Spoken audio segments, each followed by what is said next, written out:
the 2-hour siege ended violently. Negotiation had failed, having killed one man and taken a woman hostage. A man came out of this Melbourne apartment block firing.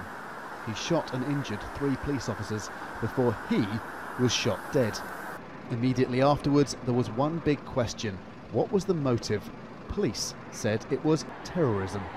ISIL claimed the attack. We note that that's happened, but he's also made statements last night around Al Qaeda.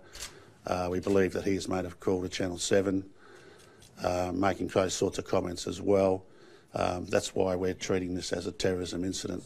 The man who phoned the local television channel mid-siege was well known to police. Somali-born Yacqub Khayre had come to Australia as a child, as a refugee. As an adult in 2009, he'd been a suspect in a plot to attack a Sydney army barracks. For that, he'd been tried but acquitted. But since, Khayre had been in prison for a string of other violent crimes. And though he'd served the appropriate time for those, he'd been out of prison on parole since November. This terrorist attack by a known criminal, a man who was only recently released on parole, is a shocking, cowardly crime.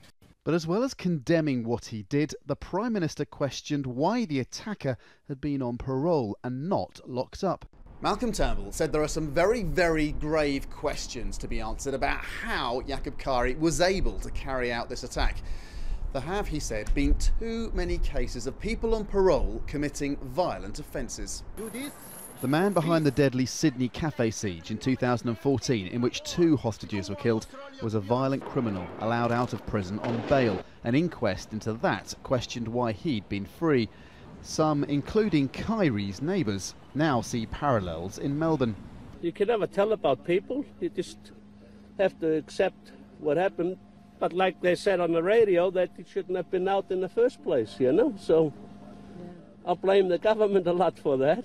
So investigators are now looking into not only what the attacker did, how and why, but also whether flaws in the justice system in any way allowed him to do it. Andrew Thomas, Al Jazeera, Sydney.